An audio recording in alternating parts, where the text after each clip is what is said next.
ভোটমুখী বাংলায় ফর্ম 6 নিয়ে তোলপাড় পরিস্থিতির মাঝেই বুধবার সুপ্রিম কোর্টের প্রধান বিচারপতির বেঞ্চে ফের শুরু হয় এসআইআর মামলা শুনানি। সেই শুনানিতে রাজ্যের আইনজীবী কল্যাণ বন্দ্যোপাধ্যায় অভিযোগ করে বলেন, চূড়ান্ত ভোটার তালিকা ইতিমধ্যেই প্রকাশ হয়েছে, বিচারাধীন থাকা নামের নিষ্পত্তির কাজ চলছে। সেই সময় কমিশনে কিভাবে বান্ডিল বান্ডিল ফর্ম 6 জমা পড়ছে। যদিও এই অভিযোগের পাল্টা যুক্তিও সুপ্রিম কোর্টে তুলে ধরেন নির্বাচন কমিশন। তবে এই বিষয়ের উপযুক্ত কর্তৃপক্ষের কাছে রাজ্যকে আবেদনের কথা বলেন প্রধান বিচারপতি। মামলার শুনানিতে আইনজীবী কল্যাণ বন্দ্যোপাধ্যায় প্রশ্ন তোলেন, প্রায় 30,000 ফর্ম 6 একজন ব্যক্তি জমা দিচ্ছেন, তা কিভাবে সম্ভব? যদিও এক্ষেত্রে আইনের বেশ কিছু ধারা উল্লেখ করে নির্বাচন কমিশনের আরও যুক্তি, ফর্ম 6 জমা দেওয়া একটি চলমান পদ্ধতি, যে কেউ চাইলেই তো জমা দিতে পারেন, তবে তা যাচাই করে সিদ্ধান্ত নেওয়ার দায়িত্ব কমিশনের। শুনানিতে অনুচ্ছেদের একটি অংশকে তুলে ধরে কমিশনের আইনজীবীর আরও যুক্তি, এক্ষেত্রে আপত্তি জানানোর বিধানও রয়েছে।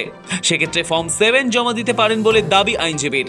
দুপক্ষের বক্তব্য শুনে বিচারপতি জয়মাল্য বাগচি বলেন, বিজ্ঞপ্তি জারি হয়ে যাওয়ার পর একটা ভোটার তালিকা মেনে ভোট হয়, এরপর ফর্ম 6 মেনে নাম উঠলেই ভোট দিতে পারবেন এমন নয়।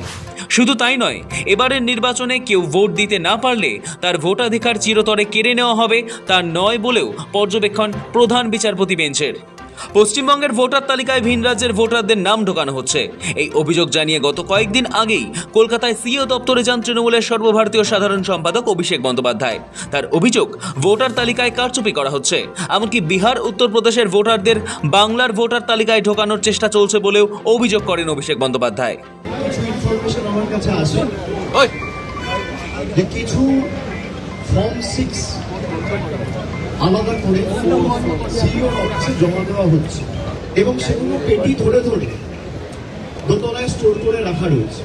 প্রায় 30,000 ফর্ম 6 অবৈধভাবে, যারা বাংলার ভোটার নয়, যাদের বিহার ইউপির ভোটার লিস্টে নাম রয়েছে, বিভিন্ন বিধানসভায়, বিশেষ করে ফেজ 2 বিধানসভায় যেখানে ভোট রয়েছে, শহর এলাকায় যেমন নোয়াপাড়ায় স্পেসিফিক আমার কাছে খবর রয়েছে যে 700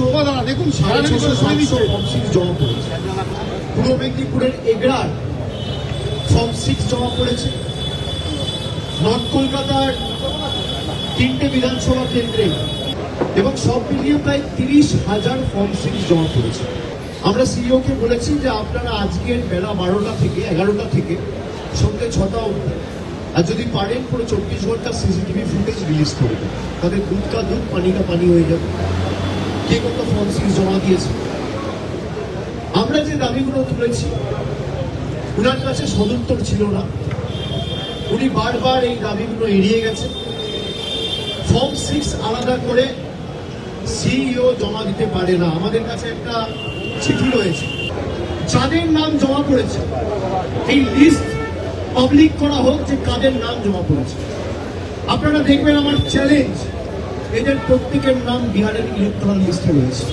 উনি বাংলার 80,000 বুথে ওয়েবকাস্টিং করতে চান, কিউআরটি পাঠাতে চান, গাড়িতে সিসিটিভি লাগাতে চান, আর নিজের অফিসে সিসিটিভি, রিসিভিং সেকশনে সিসিটিভি। এই প্রসঙ্গে বুধবার শুনানিতে উঠে রাজ্যের আইনজীবী অভিযোগ করেন, এক ব্যক্তি একদিনে প্রায় 30,000 আবেদন জমা দিয়েছেন বলেও দাবি করা হয়। এর উত্তরে কমিশনের পক্ষ থেকে জানানো হয়, আইন অনুযায়ী মনোনয়ন জমা দেওয়ার শেষ দিন পর্যন্ত এই আবেদন জমা দেওয়া যায় এবং যে কেউ তা করতে পারেন। সমস্ত আবেদন যাচাই করেই সিদ্ধান্ত নেওয়া হয় বলেও আদালতকে জানানো হয়।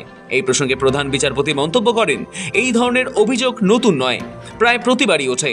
একই সঙ্গে বিচারপতি জয়মাল্য বাগচি বলেন, কেউ যদি এই নির্বাচনে ভোট দিতে না পারেন, তার অর্থ এই নয় যে তার ভোটাধিকার স্থায়ীভাবে কেড়ে নেওয়া হয়েছে। ব্যুরো রিপোর্ট, সময়, কলকাতা।